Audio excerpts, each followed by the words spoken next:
everyone! So today I'm here to review the Kat Von D Mi Vida Loca Remix Studded Kiss Lip Set. It retails for $43 US, $50 in Canada. It contains 7 lipsticks that are 0.04 ounces each, as well as 1 full-size limited edition lipstick that is 0.10 ounces. With all that said, breaking it down and doing the math, this set is an $80 US or $99 Canadian value. It is said to be a lip set with studded kiss lipsticks featuring new limited edition shade Gold Blooded and 7 mini lip colors. The packaging is a round plastic lipstick style tube with a square stud design on the outside, and the miniature versions mimic the full-size lipsticks perfectly. These lipsticks also have quite a strong creme brulee vanilla type scent to them, which can be noticed on initial application but not tasted. The deluxe size lipsticks tend to be a bit easier to apply since they have a creamier consistency to them, but the performance and color payoff didn't vary much from the full-sized versions. Bachelorette is a medium to dark reddish pink with warm undertones and a matte finish. This shade applied smoothly, evenly, and mostly opaque. While it did have a drier texture, it didn't tend to tug or pull at lips during application, and it was a pretty comfortable shade to wear despite this matte formula. Bachelorette wore well for 6 hours and left behind a stain. In comparison, Kat Von D's Bachelorette was similar but matte. Max All Fired Up was lighter and more pink, and the Sephora collection Strawberry Kissed was warmer and matte.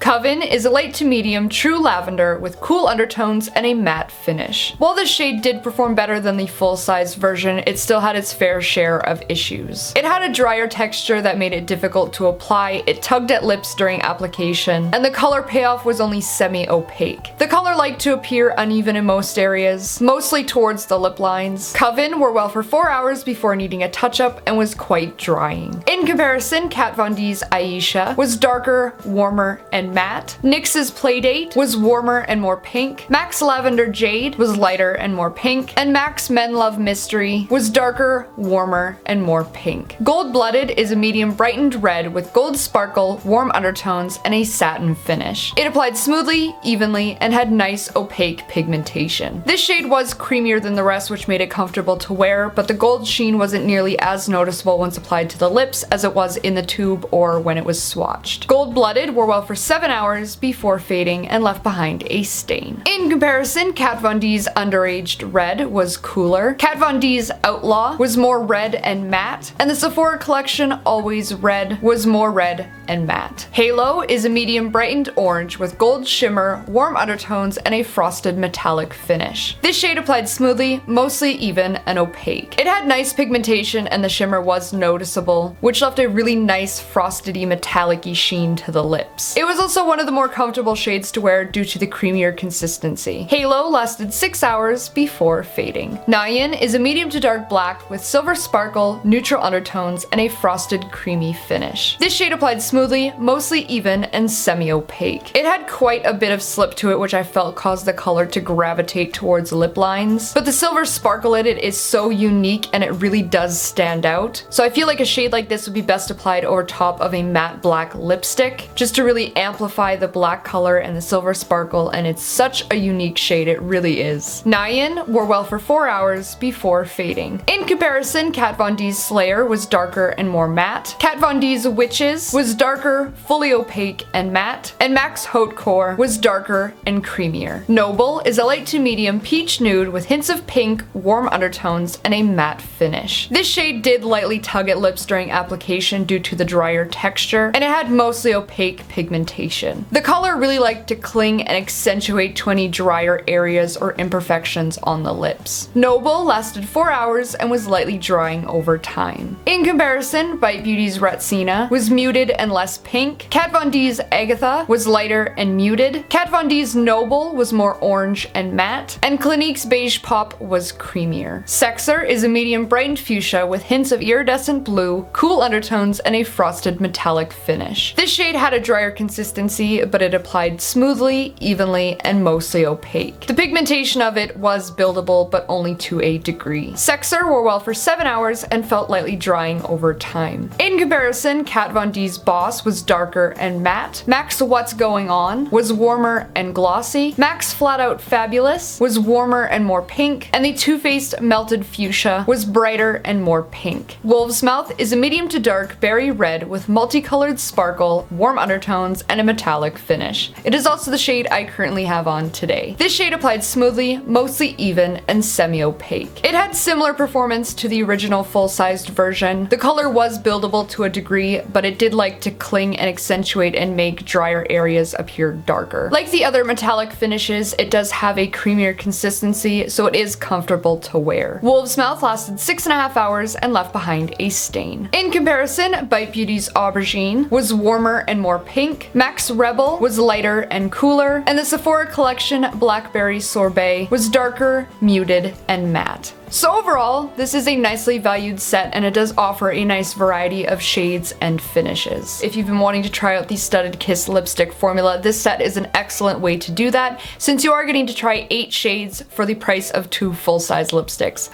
which that's an incredible value. The metallic shades typically do last longer and perform better and apply easier than the matte formula, but they are a longer lasting, nice, opaque formula overall. So be sure to let me know in the comments below if any of these shades have caught your eye, what your thoughts are on these lipstick formula in general, or just what lip set you're looking forward to most this holiday season. As always, don't forget to check out my blog for more details, photos, and swatches, as well as like, comment, and subscribe to show your support. If you'd like to give me a follow, I will have all of my social media listed here, as well as down in the description. As I always say, I hope you found this review helpful, and I hope that you're all having a fantastic day, and thank you so much for watching.